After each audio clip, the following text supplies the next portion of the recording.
Thanks for logging on to Black Video News. We're right here at a unique spot. I like this spot. It's the Commonwealth Coffee House right here in the Alamo City. I'm right here with our District 2 Councilman. Councilman, man, you're looking like the festivity medals are going. Sir, how are you doing today? Doing well. Fiesta is alive and well in District 2. We're going to do 31 days of Fiesta. So from now until April 30th, you're going to see me in Fiesta Regalia every day, and you're going to see me with more medals every day as well. So it's going to be a great thing. We have to promote Fiesta so it grows. This is our Mardi Gras, folks. So we really have to promote it and make it grow so that we can have that great event and a great economic generator that New Orleans has. Well, you know, I want to talk about what you're doing, too, here in the District 2. You're kind of going to unique spots throughout the city. You started it here at the Commonwealth Coffee House, yes, right here in the Alamo City. Tell us about this little tour you got going on. Yes, Le Tour to District 2. So Le Tour to 2 is an opportunity to showcase the businesses and let people know about areas of the district that they haven't seen. Unless you live in this neighborhood, a lot of folks had never been here before. And it's really a great thing to have in our city, one, to know about that resource, but two, to support that small business, and three, to make sure that people throughout the city are supporting our small businesses and know that they exist. So it's really a great thing to push these businesses forward. So we're going to the Eco Loft location, we're going to the Big Bib Barbecue, and we're going to the Alamo City Movie Studios, which all have unique pieces. They're in different parts of the district, and they're in different places where they do different types of business. And it's not just restaurants, it's not just a business or office space, it's all unique things that are happily doing well in District 2 and happily growing and thriving their businesses and spreading out to other parts of the city, which is another great thing. So you're trying to showcase that the small businesses are making an impact in District 2 as well? Well, yeah, there have been over 30 businesses that have moved into District 2 in the last 2 years since I've been the council member. So it's really a great thing. And these are just 4 of those businesses. And we're going to keep this tour going after the election just because there's so many businesses to highlight and showcase. I love the concept, and when my team came up with it, I thought it's really a great thing to, one, promote these businesses, but also to make sure that folks know about these resources that they have in their community. Yeah, well, I want to thank you, Councilman. This is pretty interesting. I know this is going to linger into what your mission statement is if you get reelected. Right. Touch on the reelection real quick. I just want my viewers to know also some of the things that you want to do that you haven't accomplished yet here in District 2. Well, sure. My 4 zeros are the key things that I'm focused on throughout my election, but also throughout the time that I'm working. So 4 zeros are 0 vacant homes, lots, and businesses, which ties directly to this, 0 murders and bullets, and 0 stray dogs, and 0% unemployment. Now, if you look at this, 0% unemployment and 0 vacant homes, lots, and businesses. A lot of these places were vacant buildings that were underutilized.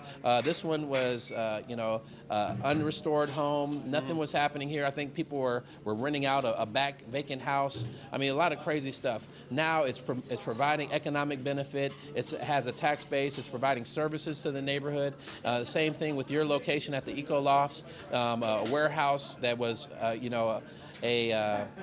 meat plant. It was a meat plant. It was a meat plant that was vacant, but it ended up being a haunted house after that. And exactly. It was a haunted house for years too. But it's only open 2 months a year. So what happens the rest of the year? Right. So we found something to do with that space. Alamo City Studios was a movie studio before. It had gone vacant, and now they're back to making movies here on this Alamo City. So it's really a great thing. And then the Big Bib Barbecue is a typical storefront, but they've grown their business, taken it to the Alamo Dome, and now they're doing Baylor football games at Waco in the stadium. So, I mean, it's really great stories, not just of the business, but of the people behind the business that are making things happen in San Antonio. Sounds good, Councilman.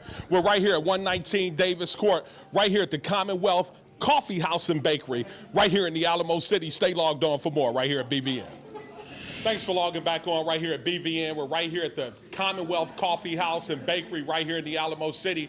And I found a constituent here that's here representing and supporting our councilman here in District 2. How you doing, Mr. Mitchell? I am doing well, sir. About yourself? I'm doing great, Mr. Mitchell. I like the FAMU button. I know you're a FAMU alumnus, right? Yes, sir. Tell us what brought you out tonight here at the Coffee House. Supporting my councilman. Alan Warrick is a true supporter. I met him actually through our work with the alumni chapter of Florida A&M University. Now, we went to the same school, not at the same time. He's a young man, but very supportive in terms of making sure that people have an opportunity to be heard.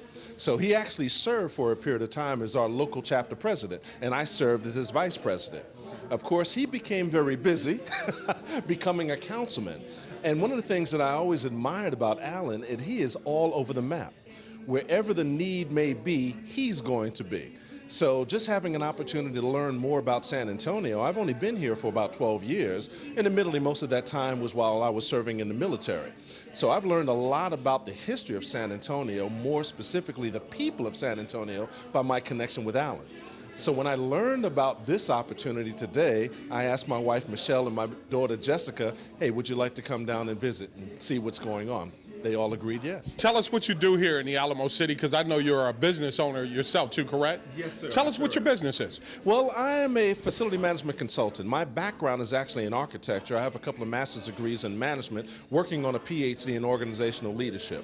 And what I learned is that even though I enjoy the design and construction aspect of the built environment, we actually spend more time in facilities like this, so operations and maintenance, sometimes reinvestment and divestiture.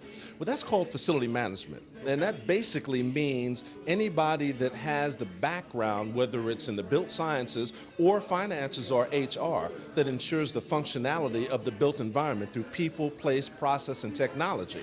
So I've been doing this for about 30 years now. Did it with the Air Force as a civil engineering officer, worked for Booz Allen Hamilton as a facility asset management consultant, left Booz Allen in 2014 to begin full-time work on a doctorate degree, decided, nah. Well, you've been busy, man. Yeah, and I'm getting older too. Well, quick note, let's wrap it up. I got to wrap it up, but I want you to tell me one or two things that really you're backing District 2 councilmen up with, because you're supporting them, you're here. Tell them some of the good things that you like. Real quick, just sum it up real quick, that he's done in the district so far. He's actually making a big difference in terms of making sure that District 2 is perceived to be a safer place to live. Now, when I say perception, perception is reality. So he's done some major efforts in terms of making sure that people are confident that not only can you work there, but you can also play and stay there, by making sure that people are aware that law enforcement and other people who live in the district are there to ensure that folks have a safer place to live. All righty, that's good. Thank you so much, sir. Thank you for taking the time out to talk to us here. We're right here at 119, right here off of Davis Court, right here in the Alamo City. Keith Scott, Black Video News. Outstanding. Thanks for logging back on right here at BVN, right here at the Commonwealth Coffee House and Bakery, right here in the Alamo City. I found another Alan Warrick constituent and supporter here. How you doing, Ms. Locke? I'm doing fantastic. Tell us what brought you out tonight supporting our councilman here in District 2, Mrs. Locke. Supporting Alan Warwick II is what brought me out. My mother lives in District 2. She has lived in District 2 my entire life. I'm 63 years old. We moved to San Antonio when I was age 3, and I'm an East Sider. However, I lived in Alamo Heights for the last 15 years, but I'm an East Sider. So I want you to touch on Why I was here. quickly and briefly why you're here supporting our councilman. Okay, I supported Alan for him to win the first election. I was part of his phone crew. Okay. I was phone crew. Alan's mother and I went to middle school together here in San Antonio. I'm a San Antonian. Cynthia's a San Antonian. And that's my boy. Okay, but I want you to touch on, too, some of the things why you're supporting him, not just from the family friendship, but some of the things that he's accomplished in 2 years. This is why, because many people that get in office, I think the excitement of the office, they forget what they promised the constituents. They forget. Alan didn't forget. Alan didn't forget, and he's doing his best with meetings like this today to show us proof of what he did and not forgetting the East Side. And I am for him. My mother and my first cousin, they are active voters on the East Side. And my mother, I asked her, please come with me. She's 83. Yeah, she's 83. But they vote. Oh, do they vote? They never. I know they do. Voting, yeah. But yes, I believe in Alan Warwick II.